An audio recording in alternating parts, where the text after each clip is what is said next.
Thank you. Good afternoon, everyone, and thank you for joining us on Lemon Tree Hotels Q4 and FY20 earnings conference call. We have with us today Mr. Patanjali Keswani, Chairman and Managing Director, Mr. Ratan Keswani, Deputy Managing Director, Mr. Kapil Sharma, Chief Financial Officer, and Mr. Vikramjit Singh, President of the company. Before we begin the call, I would like to state that some statements made in today's call may be forward-looking in nature, and a detailed statement in this regard is available in the results presentation shared with you earlier. I would now request Mr. Keswani to make his opening remarks. Thank you. Good afternoon, everyone, and thank you for joining us on the call. I hope all of you and your loved ones are safe during this period. Now, before I start my opening remarks, I would like to take this opportunity to express my gratitude towards our hotel staff who are continuing to provide their best in service to many, many guests that we still have in our hotels. And they're doing so with pride and commitment. Now, in my opening remarks, I have already, I think those of you who have gone through our investor presentation will have gone through my comments. And I will now talk very briefly about the quarterly business highlights, the financial performance for both the quarter and for the full year. And then I would like to move towards what's happening, what is the impact of COVID-19 on our business, and what's our strategy. And post that, we will open the forum for your questions and suggestions. So to come very briefly to the performance, as you would have noticed, our revenue went up 17% in Q4. Before Ind AS, 17%. Our expenses went up 19% because we had opened about 1,000 rooms in the last 15 to 18 months. Our EBITDA improved by 12.4% to about 55 crores, but our margins deteriorated by 127 BPS. Other income was down by 84%. Finance costs were up 67%. Depreciation was up 68%. This is obviously because of the new hotels we opened. And our PBT was negative 8.9 crores and PAT at 15.7 crores. Cash profit dropped by 80%, roughly from 48 crores in the previous quarter, year on year, to 8.4 crores in Q4 FY20. Now, why did this happen? I thought I would take you very briefly through what happened exactly from January, and I will continue this till the end of May, that is till today. So in January, on a weighted average basis, because we had plenty of new hotels and the inventory, our occupancy across the group was 70.3%. In February, which is traditionally one of the best months, the group occupancy was 77.2%. So our EBITDA was significantly higher than the previous year. However, from March, from the base of February, which was 77%, I will just read out to you, just for your information, so that you understand the impact of COVID, what the occupancy was week on week for the next, or I'll go half month by half month for the next 3 months, which is March, April, and May. In March, first half, we did 52%, which was a 25% drop in occupancy from February. In week 2, we did 24%. In April, first half, we did 24%. Second half, we did 20%. This is on full inventory. By then, about 50% of our hotels, well, not 50, 40% of our hotels' rooms were shut. So we closed the month of April at 22% occupancy. In May, it picked up. In week 1 and 2, we did 29%, and in the second half, we have crossed 30%. So we expect to close this month at about 30%, which is 8 percentage points higher than April. Now, if you look at revenue, our revenue crashed by more than 50% in March. And going forward, we find that the new businesses that we have got in April and May, there are obviously no international travelers. There are hardly any domestic travelers. There is no meetings, incentives, conferences business. So this is all quarantine business, healthcare business, business with doctors, with state governments, and some customers who are staying with us, where their companies have initiated a business continuity plan, which requires them to be at work even at this time. So they have a large number of such customers are now staying. But the era is at what was in January. I would now like to broadly talk about actually the context of. So if you look back, I'm going back a little bit, about 100 years, when the Spanish flu hit the world, which was in spring 1918. It lasted for about 2 years. It affected 1/3 of the world. At that time, the world population was 1.5 billion. About 500 million people got it. 15 million died. I believe over 10 million died in India alone. And in 3 years, because there was no vaccine, but herd immunity, people went back to normal. So there was no social distancing. Although people used to wear masks even 100 years ago with maintaining distance and hygiene, within 3 years, everything had gone back to normal. Then 40 years later, in 1958, there was another pandemic flu which killed 2 million people. 10 years later, there was another one. I think one of them was called the Hong Kong flu. That killed 1 million people. So we have gone through various pandemics. But what is interesting is in every single case, within 3 years, people had gone back to normal and there was herd immunity or a cure. So my broad perspective is that COVID will pass. So while we are looking at it in the short term, which is what do we need to do in the next 2 to 3 years, I have no doubt that 3 years from now, at the latest, this will also pass. Unlike the other pandemics in the past, this time there is total global focus on it. There is governments, pharma companies, laboratories, and I have no doubt humanity will prevail, and we will either have a effective vaccine or herd immunity within the next 2 years. However, once this pandemic and its impact hit India, I am told by HTL, which is one of the world's largest hotel consulting companies, that in India, the 160,000 branded rooms that were in February.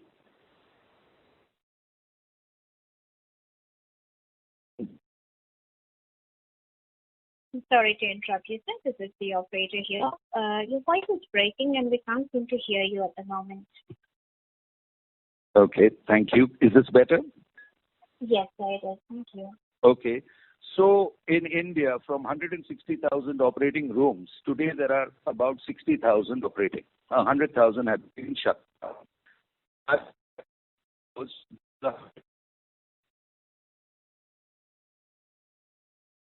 Sorry to interrupt you again, sir. Again, the audio is breaking right now. I will just check that for you. I would request participants to please wait.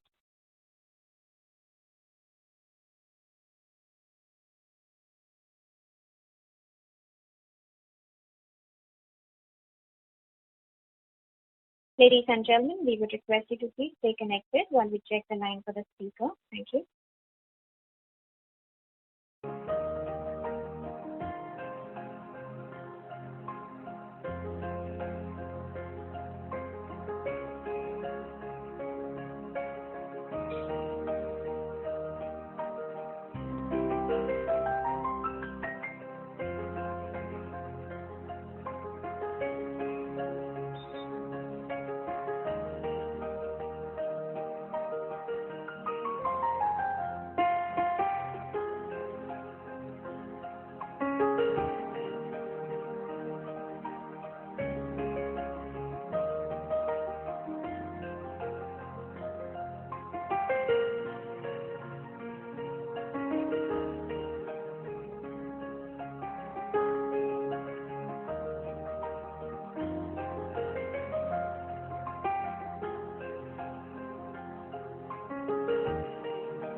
Ladies and gentlemen, thank you for patiently waiting. We have the line of Mr. Keswani reconnected. Over to you, sir.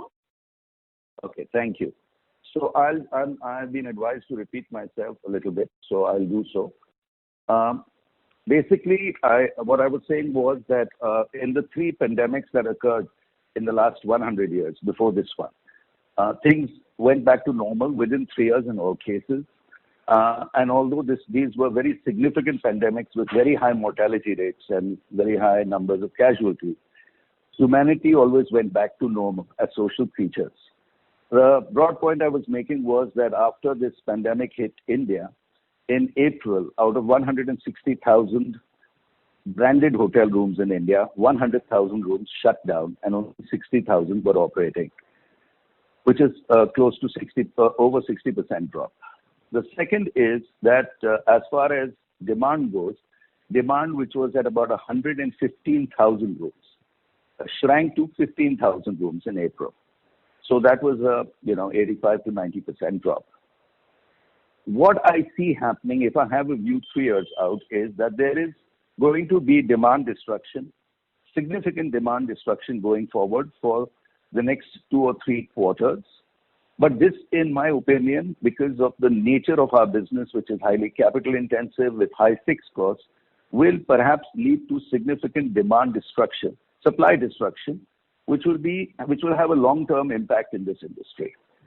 So when we looked at this problem from the first week of March onwards, when it became clear that the virus was going to hit India, we had a two-pronged strategy, which is short-term survival leading to long-term, how do we thrive?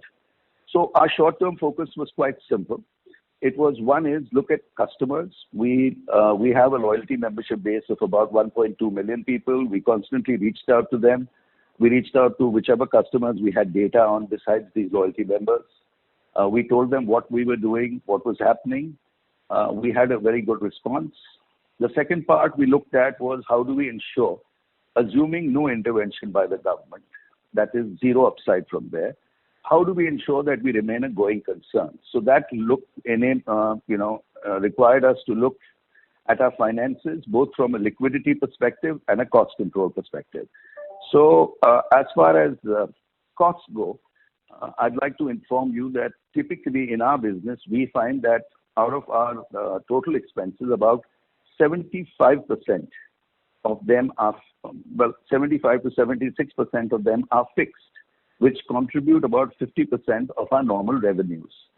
So we looked at each of these in very, very great detail, and I'm pleased to inform you that we achieved a drop in our fixed costs by 60%.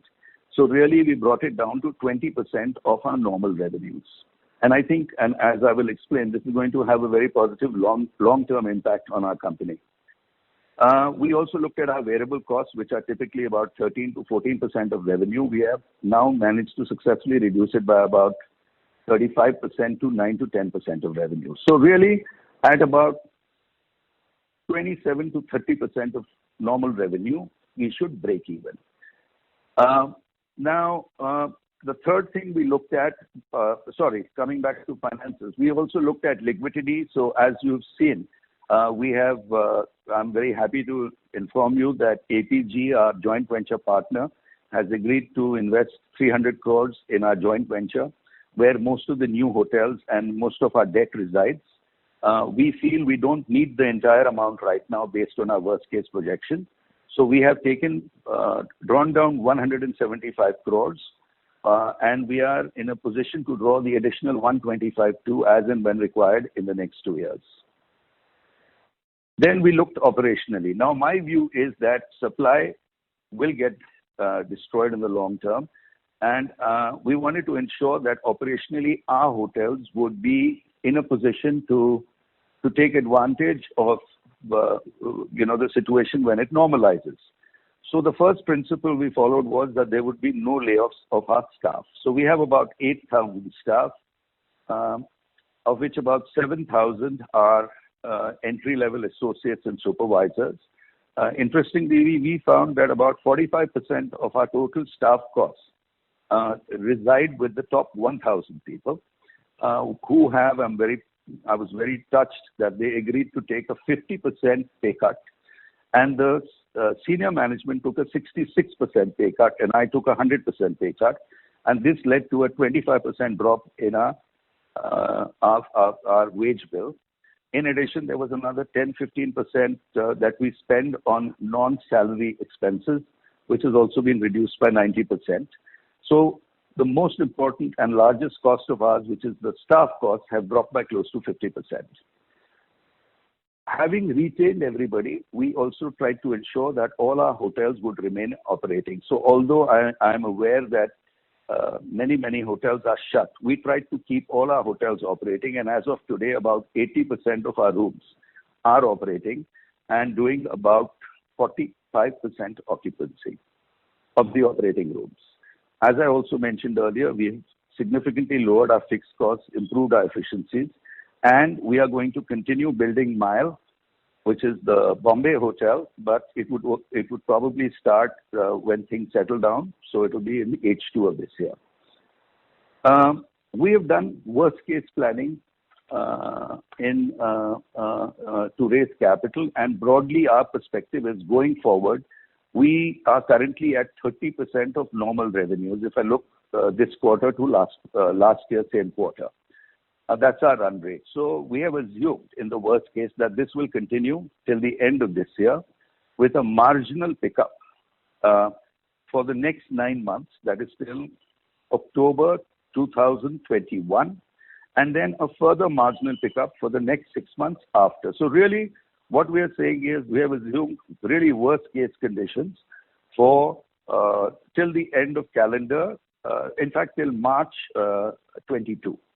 And based on that, we find that our cash requirement net of our current cash balance, which is about 65 crores, is about 200 crores, which is why we have raised 300 crores from Fleur. And as an abundant precaution, we have also taken approval from the board of directors to look at potentially raising another 150 crores in Lemon Tree, which put together will bring us to a cash cushion, should we exercise this 150, to about 500 crores. So we've done our bit to ensure that there is sufficient liquidity in our system, our costs are low enough, and that we can ride this storm. And once, of course, things go back to normal in the next 2.5 years, we feel that the operating efficiencies we have been forced to bring into the system will improve our operating our net EBITDA by a minimum of 500, going up potentially to 700 BPS when things normalize. With that, thank you very much for listening in, and I'm open to any questions.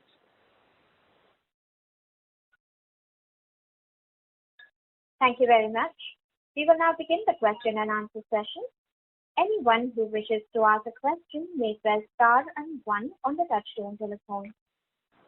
If you wish to remove yourself from the question queue, you may press star and 2. Participants are requested to use handsets while asking a question. Anyone who would like to ask a question, please press star and 1 at this time. Ladies and gentlemen, we will wait for a moment while the question queue assembles.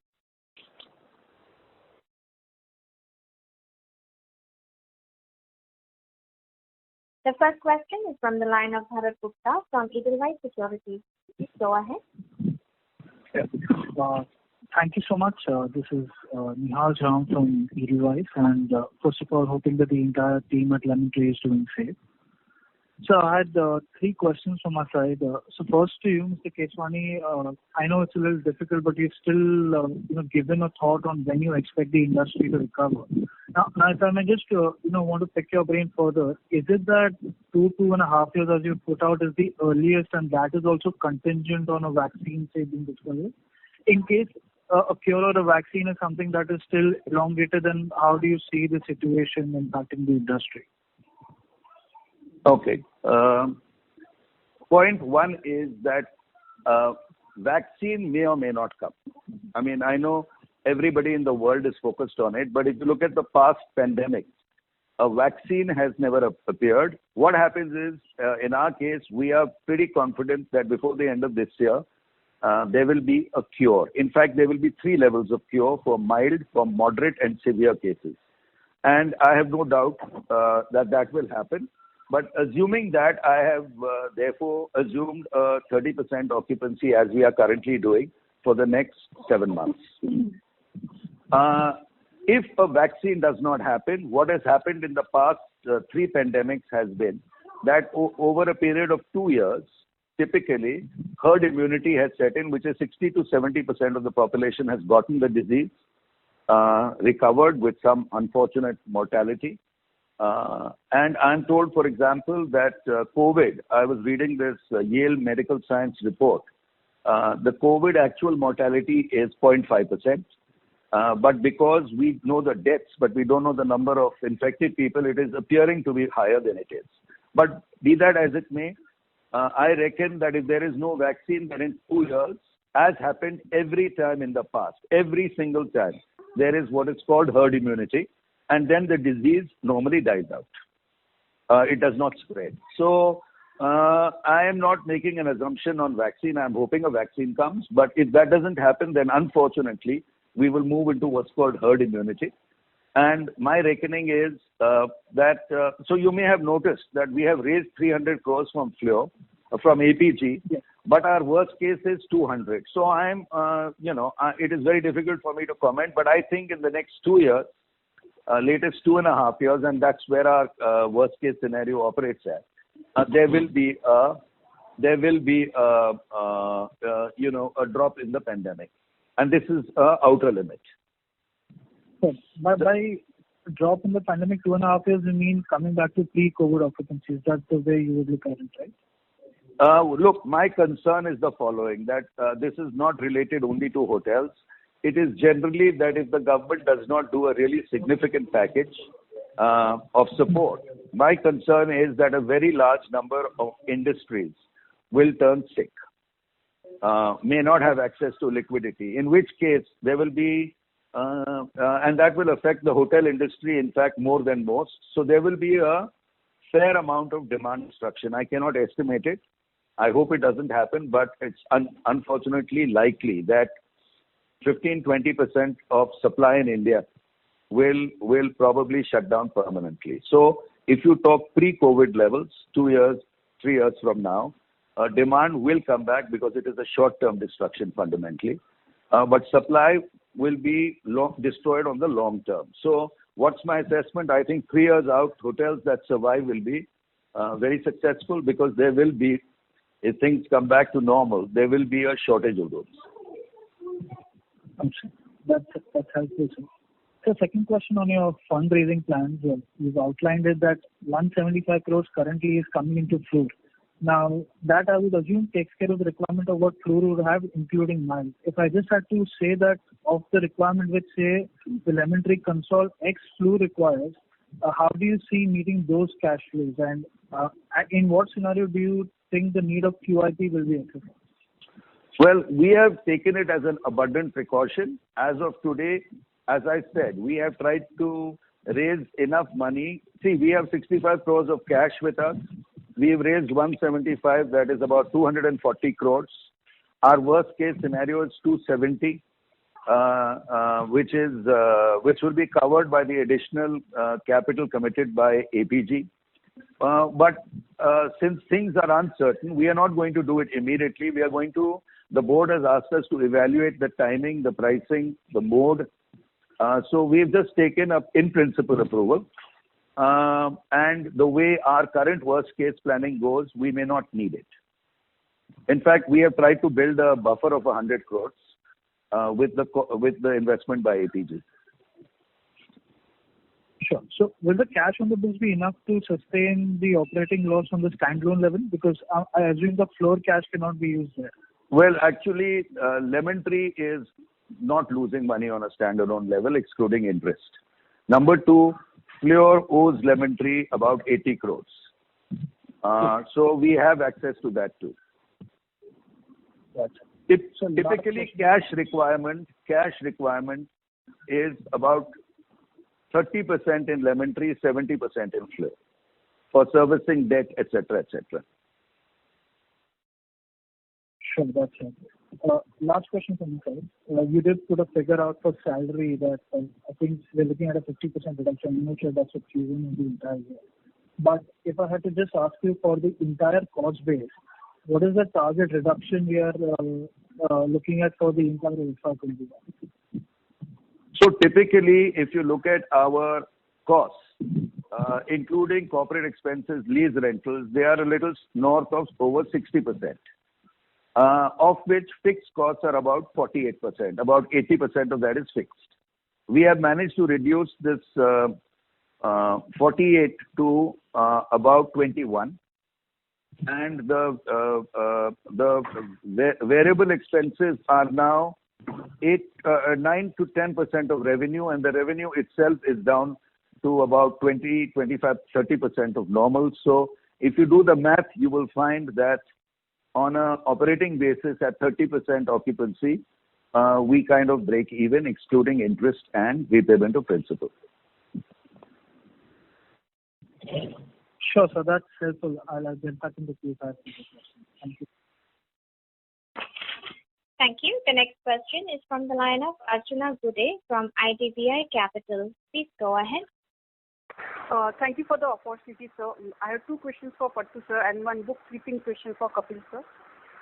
So when do you expect all our hotels to be operational? Maybe by end of Q2?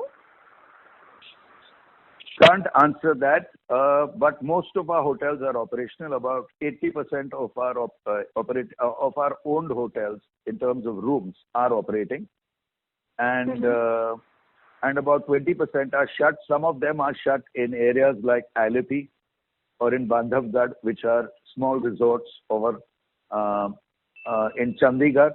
But by and large, as I said, the current type of business is not the regular business. If you look at our customers today, 75% of them are not our regular customers, or maybe 80%. So we will look at opening these hotels as and when demand picks up.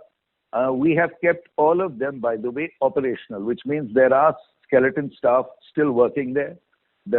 And we are ready to open the minute demand picks up. My bigger concern is that airline demand, I think, is a one-off right now, because these are people, I am told, fundamentally returning home from being locked down somewhere else. After all, it's only 27,000 seats a day, which is 10% of what it was, if I remember right, a year ago. So we are very closely linked to how the airline sector does. And interestingly, some of our hotels, which are close to big cities, are seeing people driving there or planning to drive there for just for a break. So broadly, 80% are operating. I cannot really tell you when the others will, but certainly by the end of this year, end of this calendar, I expect all the rooms will be operating. Sure. And sir, what kind of incremental cost do you expect to incur due to this enhanced hygiene and safety measures that we are taking in the hotels? Well, it is. We looked at it very closely. It is not that significant. What we are doing is to ensure safety of our guests and our employees. About 1,500 of our employees are staying in-house in our hotels across India, and are in that sense themselves quarantined, because they are serving customers. We are doing about 1,700 rooms a day now, and the incremental cost, because we have put in place about 100 SOPs, is not significant. It is not material, let me put it this way. It is basically sanitizers, personal protective equipment, as and when our employees go to rooms where there are, or floors where there are quarantined guests. We do not let our employees go into those rooms. So quarantined guests, basically, we put enough linen and toiletries in the room that they can service the room themselves, and we only provide food outside on a small table, which is put just outside the door. So it's not as significant, although we've taken all the necessary precautions. Sure. Kapil sir, what kind of CapEx should we expect for FY21 and 22? So as you know that we are only executing now the bigger project, which is the Mile only. So due to this lockdown situation, there were some disruption because the construction were not allowed for some period of time. So we can say that our full-fledged construction, though now we have got the permission, some work is going on pre-monsoon basis, but from September, October onwards, it will pick up at a good pace, and 2021 won't require much capital. Reason being that during this period we would be building the structure. Now we are coming out of the basement, so the requirement would range from roughly maybe 35 crores by FY21. Sure. And so FY22? FY22 will pick up a little bit, and there it may reach close to 100 CR. Sure. Thank you so much. That's it from my side. Yeah. Thank you. The next question is from the line of Suman Kumar from Motilal Oswal. Please go ahead. Yeah, hi, sir. So my question is regarding we have mentioned in PPT, the hotel level GOP is 2.2 in May, and then operating cash flow is 0.8 crore. So apart from principal interest and payment, what are the other costs here below the line? No other costs. No other cost. Okay. Yeah, and as you know, we've taken the moratorium till September. Right. And in our cash flow assessment, we have assumed no extension of moratorium. And number two, that we will have to pay the interest for April to August in September. Okay. That is part of our cash flow planning. So I know the RBI has said that it should be added back and capitalized, but we are assuming that's not happening. Okay. And talking about overall the post-COVID, overall how the business dynamics is going to be changed? What are other changes you are going to see in the business of hotel industry? See, I have a contrarian view, which is based on what we have seen happen in the past. In every single case, social behavior has reverted to mean. I was reading this very interesting statistical study on social behavior and how lockdown affects and so on and so forth. And I found that at least in the last three big ones, which is the Hong Kong flu, the Spanish flu, and the third flu, in 3 years, everybody was back to normal. There were no masks. There was no social distancing. So my expectation is human behavior, we are social creatures, will revert to norm. And in fact, I see even restaurants doing very well 2 to 3 years from now. People will go back to norm. Okay.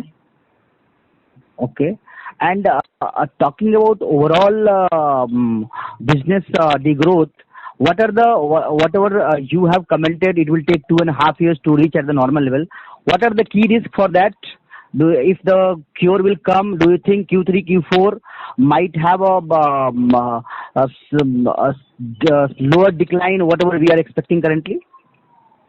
See, we did multiple scenarios where we looked at a cure happening in the next 3 to 6 months or going up to 9 months and a vaccine coming anywhere from the next 18 months. I was watching Dr. Fauci, who is President Trump's advisor and a very credible source. He said he expects a vaccine to be in place by the end of this year. Now, we are not making these assumptions. We are saying that this will continue till herd immunity comes, which will take normally 2 years. Okay. Now, keep in mind that right now the world has faced this problem. I'm not talking China, I'm talking the world, for less than 3 months. And in 3 months, enormous effort and outcomes have occurred. So my reckoning is that in the next 7 months, which is 2.5 times the time period of the last 3, there will be significant breakthroughs. I am told remdesivir works for moderate cases. So it is difficult for me to comment, but I think the real breakthrough will be when a cure comes, when fear of death disappears. And when that happens, I think domestic business will start at a fairly significant level. Though international and meetings, incentives, conferences, which is incidentally put together less than 15% of our business, 85% of our business is domestic. That will come last when there is either herd immunity globally or there is a vaccine or the disease disappears. Because in 2 out of those 3 instances, the disease itself disappeared in 2 years. So many area lockdown has lifted. So what other kind of demand is like to come for the hotel industry in next 5 to 6 months? Which segment you are expecting? I will ask Vikram, who's our president, who also oversees revenue. Vikram, why don't you give a quick overview on what you're seeing? Sure. Yeah. So, the situation is very fluid and we've got new streams of demand coming in every time.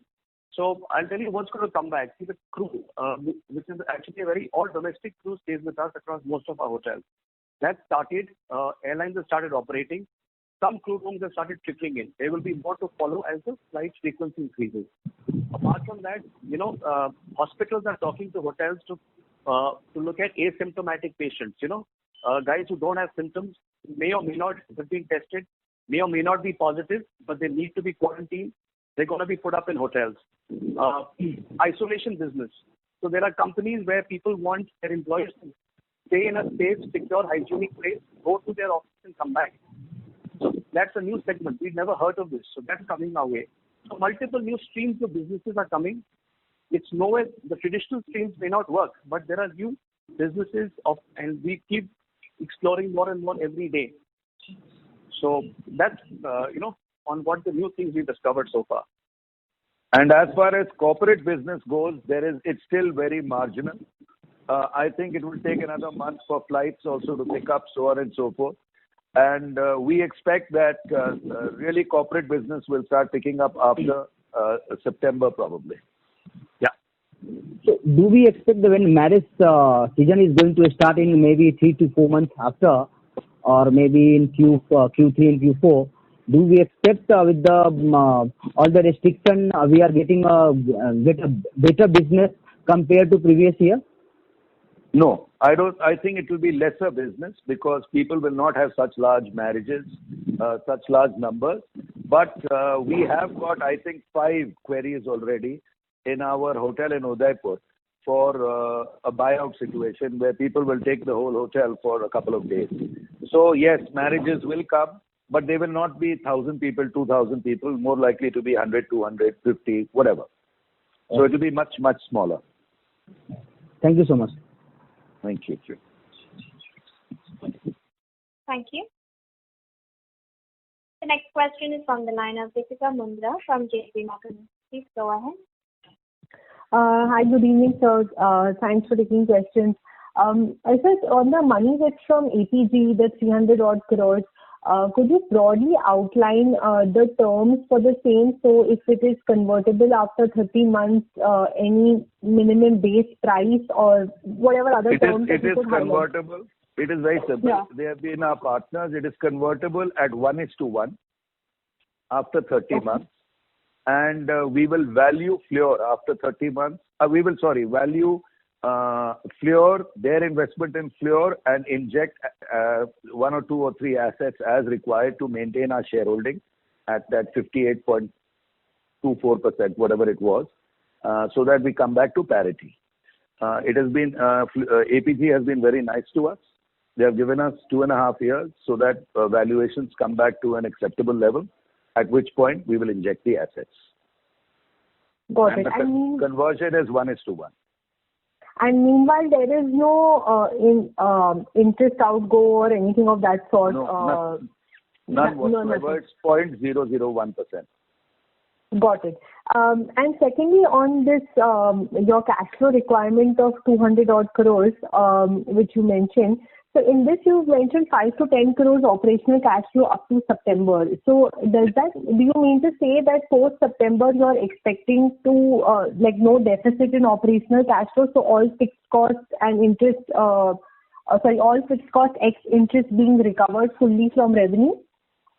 Deepika, in May, our below the line, our negative excluding interest and principal was 80 lakhs. Okay, so in fact, I am told now it is likely to be 0 because 2-3 other expenses have come down by about 1 crore. So to talk purely on a cash flow basis, of course, we will have a below the line expense of interest and depreciation. Yeah. But excluding that, we expect to break even and not be negative Though, as an abundant precaution, we have written that we may spend 5 to 10 crores more. Okay. Understood. All right. Okay, sir. Thank you. So if you look at it very simply, let me explain. We have looked at a worst case that we will need another 10 crores of negative operating cash flow, though I want to repeat that in May, we were close to zero. Okay, and this is a month of lockdown. Number two is we have assumed all interest payments starting from 1st April going forward. We have assumed principal repayments from September onwards. And adding all that put together, we find that we will be negative by 205 crores in the worst case 2 years from now.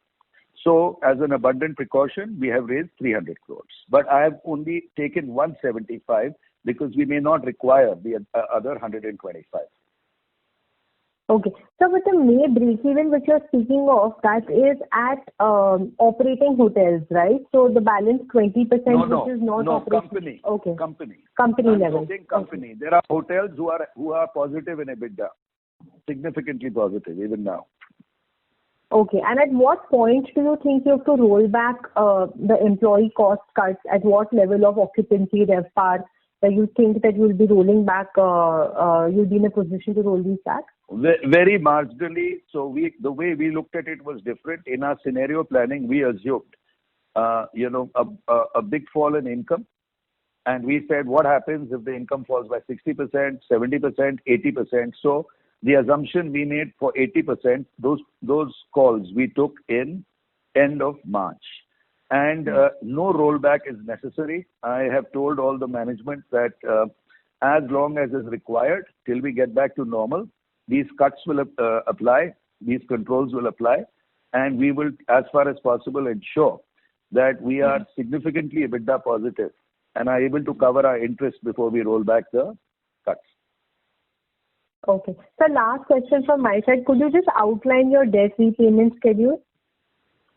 Why don't you, Deepika, why don't you take it from Kapil? Basically, we have assumed that we have to repay about 250 crores of interest and about 150 crores of principal, that is 400 crores. We expect a certain amount of operating cash flow in the next 2.5 years. We've adjusted our existing cash in hand, and overall, we find that in the worst case, will be 205 crores negative. Got it. Thank you.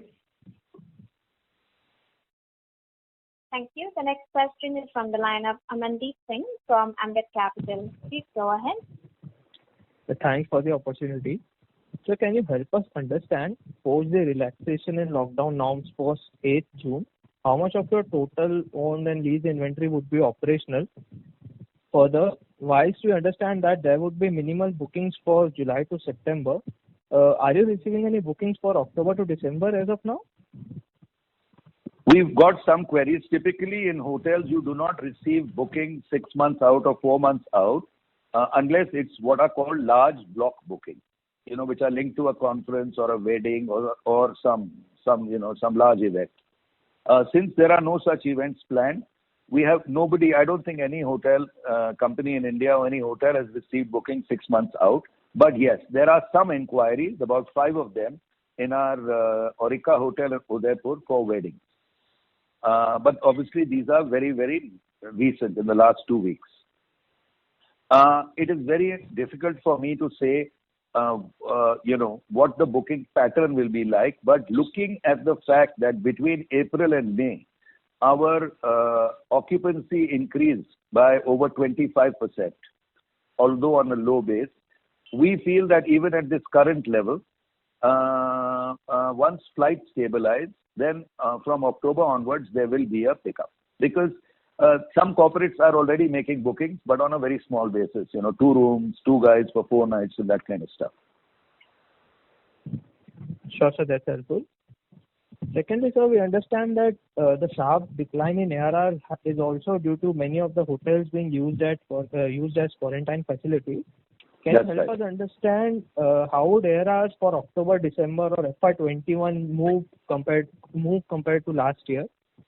And as a follow-up to this, So in March, our ARR in April and May, our ARR dropped to 50% of what it should have been. That's, as you very rightly said, because of business which is not routine. It is more quarantine. It is more healthcare, doctors. Of course, we gave quite a few rooms also free to some doctors and nurses. But some states have also booked hotels from us for their doctors and some hospitals.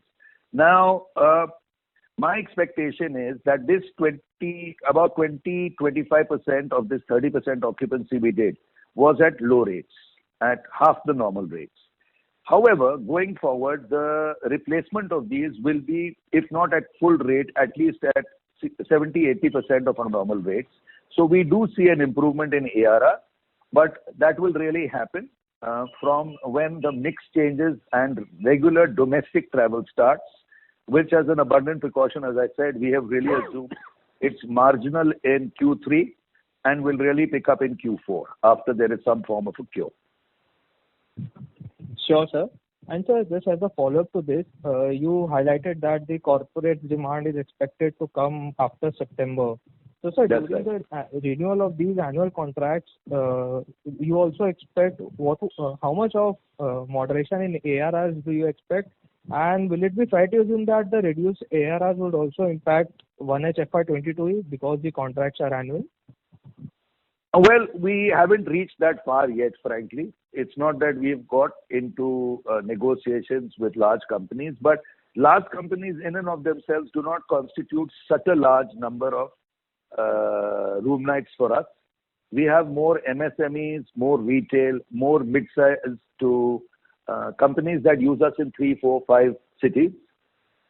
So what you are talking about, it is very likely that the large companies who give business across India will try and obviously get a drop in rate, and we will evaluate it as it happens.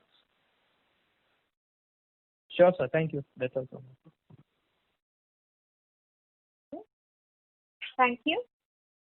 The next question is from the line of Murtuza Arsiwalla from Kotak Securities. Please go ahead. Hi, sir. This is Murtuza. Just want to check, a lot of the demand in April and May has been not the regular kind of demand. Do you foresee a situation that things could get worse off in the next few months before things get better? Because, a lot of this demand, which is stranded passengers, etc., sort of step away as things open up, but the corporate demand does not come in. So is that something that you foresee? And the second part is, when you've budgeted for the worst case, it just appears to be fairly excessive and conservative versus, what the numbers seem to suggest. And it's obviously an evolving sort of a scenario. Is my assessment on that right, that you're just budgeting for a lot worse a scenario where demand does not pick up? So, 2 parts. Murtuza, you come from a conservative bank. And let me assure you that it is always better to assume the worst in a scenario like this and be surprised by the upside and not be surprised by a downside. So you're very right. I know we are being very excessive. We are talking 30% occupancies. We are talking very low rates, very low RevPARs. We've dropped our expenses to ensure that we break even at those levels in a business which, as you know, is very high in fixed costs. Can you imagine? We've dropped our fixed costs by 60%, and we feel we'll variabilize most of it going forward. So we've tried to do our very best, and we have tried to build a buffer of 50% more than what we think is our worst case cash requirement, which is, as I said, 200, but we've taken a commitment for 300. We are even looking at raising money in Lemon Tree if required. So I would always say better to prepare for the worst case, because being a going concern to me is the most important thing in today's doom and gloom. How do I see the next 3 months? Well, a few lakh Indians are still to return to India. They will definitely, my guess is, and I'm speaking, just as a citizen, my guess is that India is going to peak in June, July, maybe even August. So there will be a lot of quarantine business. If it doesn't peak and it comes under control, then there will be corporate business. So one will replace the other. But my broad guess is that with the lakhs of Indians who are coming back, and the regular flights that are, bringing them back to India, and the fact that they need quarantining, many of them for 7 days in the hotels, tells me that this will continue for the next 3 to 4 months.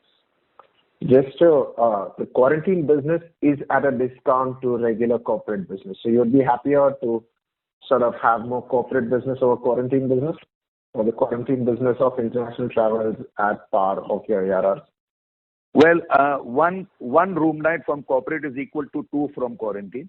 So obviously, I would prefer corporate. Yeah. But I see quarantine business will be a large segment till at least September. Okay. Well, I think congratulations. While usually one wouldn't say that's a great set of numbers, but I think in the given circumstances, fantastic job. Thank you. Thank you. The next question is from the line of Lancelot Ikunha from ValueX Advisors LLP. Please go ahead. Hi. I think my questions were answered by the previous person, so I'm fine. Thank you. Thank you. Thank you. The next question is from the line of Apurva Kumar from Samina Capital. Please go ahead. Hi. Thanks for taking my question. Could you tell us a little bit about the trends in different micro markets where you operate in terms of occupancy rates, in terms of demand and supply? Okay. So there is very large segments of demand in Hyderabad, Bangalore, Chennai, Pune, Bombay, Delhi, and Gurgaon. This is a mix of all kinds of business. They are close to hospitals. There are quarantine guests. There are BCP guests. There are doctors and nurses. There are some corporates also staying. So this is where, as it happens, a majority of our inventory resides and a majority of the demand resides. So this is the current situation. And that is why most of our hotels are open in these markets. There is some level of demand in tertiary markets or secondary markets, but not significant compared to these.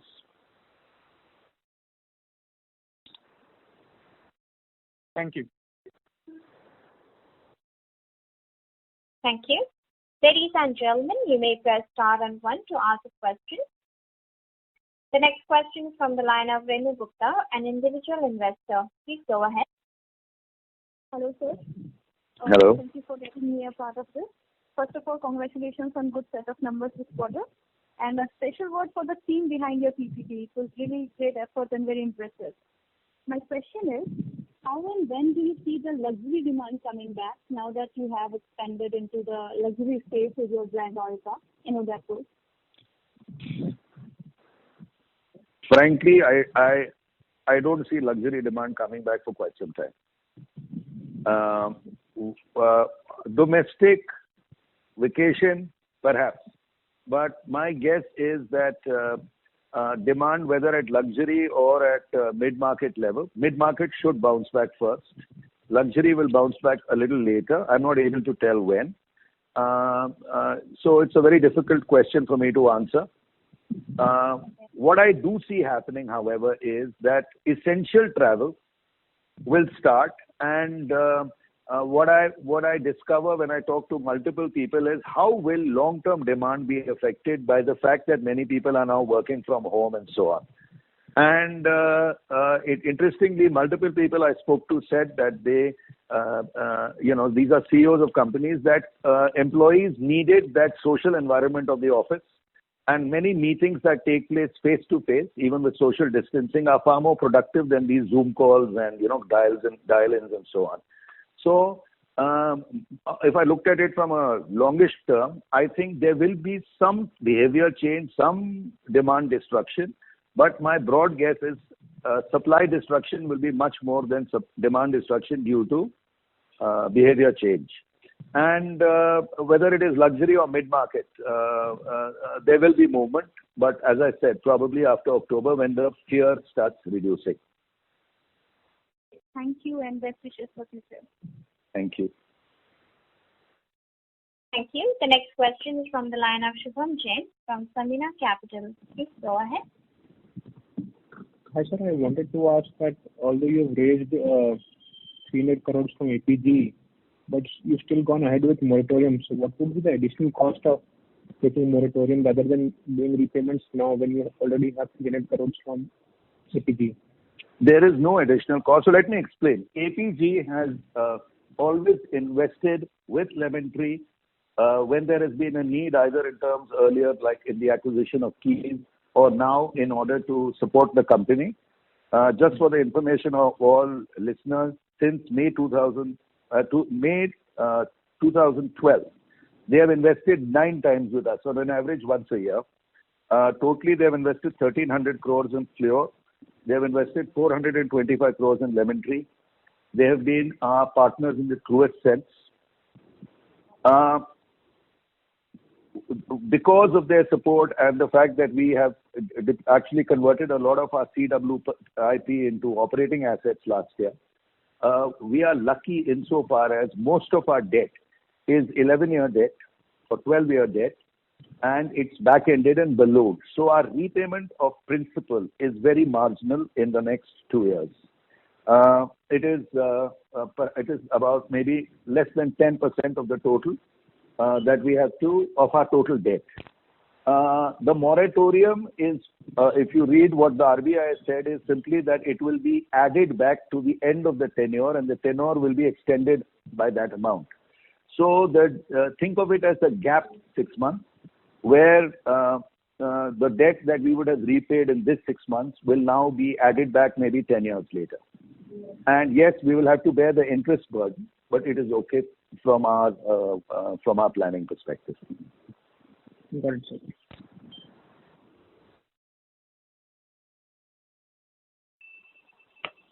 Thank you. The next question is from the line of Himesh Shah, an individual investor. Please go ahead.